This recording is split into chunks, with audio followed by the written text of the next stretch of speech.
Hello, Leo, Sun, Moon Rising, and Venus Signs. Kamusta kayo? Sana po nasa mabuti kayong kalagayan. Welcome back po sa Star Tarot. Kung bago kayo dito, welcome din kayo. Thank you sa inyong support. I truly appreciate it. God bless you all. Leo, tignan natin kung anong mga mensahe para sa iyo. We have life experience. Ayan. So, meron ditong significant event sa buhay ninyo that is going to unfold. Maaaring ito ay malakihang pagbabago. Merong malakihang change na paparating dito na, alam mo yun, yung parang matututo kayo dito, no? Matututo kayo dito from this experience na tumayo sa sarili ninyong paa, matututo kayo na dumiskarte sa buhay, yung gano'n, no? Kung dati nakadepende siguro kayo sa kung kanino man, but ngayon, no, sa sitwasyon na to, you are going to learn to stand on your own, decide on your own, decide for yourself, yung ganon. We have renewal. Ayan, so it's about time na to review and evaluate, no? Kung ano man ang mga nangyayari sa buhay ninyo. Ano ang mga focus areas ninyo sa ngayon? Ano yung mga pinagkakaabalahan ninyo, pinagkakabisihan ninyo sa ngayon? Kasi maaaring meron kayong mga ano, kaya binibigyan kayo ngayon ng heads up, no, ng universe na ito yung gawin ninyo, mag-re-evaluate and mag-review kayo na makaganapan sa buhay ninyo, anong mga nangyayari. Kasi there could be something dito that you need to realize, no? Maaring meron kayong pinagkakabisihan, pinagkakaabalahan sa ngayon, pero hindi naman yun ang dapat na unahin ninyo, hindi yun ang dapat na gawin ninyo, no? So, maybe may mga realizations dito kayo na there are going to be realizations that will arise dito na it's about time na to move towards a new direction, no? So, what else? We have the star. Ayan, you will be shown the way, Leo, no? Definitely. Magkakaroon kayo dito ng mga epiphany or magkakaroon kayo rito ng divine guidance, no? And it will lead you to where you need to be. It will lead you to the path where you need to tread, no? At may new beginning dito, new path, new optimism, new hope sa star energy. Kaya ano kayo rito, magiging patungo kayo doon sa kaayusan, kumbaga, ng sitwasyon ng buhay ninyo in general. So, this is also happy times, no, Leo? This is a time for happiness. This is a time for blessings, no? This is time for making long-term plans, yung ganon. May mga wishes din kayo dito na maaaring mag-come to fruition at this time, no? So, ipagpasalamat ninyo agad yan sa universe.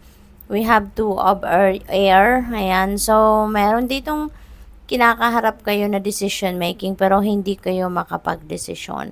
Hindi ninyo ito mabigyan ng panahon ngayon or oras, no, yung pagdedesisyon na to. Maaring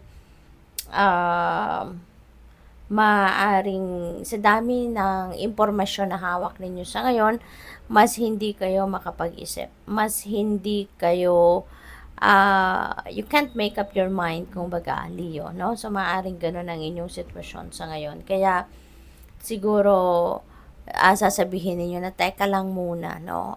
Wag muna ninyo akong hingian ng desisyon at hindi pa kayo ready.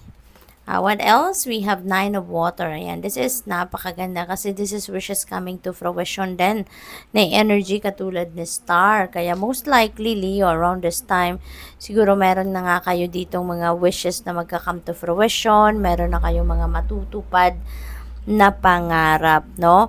Kung ano, matutuwa na kayo kasi kung ano yung gusto ninyo, yun ang mangyayari. Maaring for others of you, no, kung lalo-lalo na kung single pa kayo, baka magkaroon na kayo ngayon ng love life.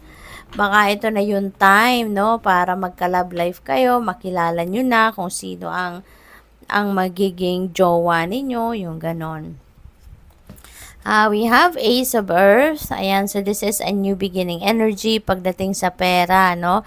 Napakaganda kasi maaring meron kayo mga financial opportunities na dadating dito na siyang maghahatid ng abundance and prosperity into your life.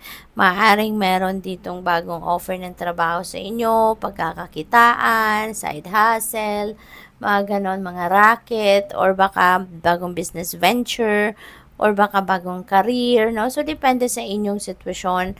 But, there are financial opportunities that might come your way na ito yung magiging daan para magkaroon kayo ng established na financial future, no? This is also a time for contracts, for reviewing and signing contracts, documents. Baka meron ditong mga job offer na kailangan ninyong i-review. Baka na kayo'y nagpapaupa ng lugar, ng space, ng sasakyan, whatsoever.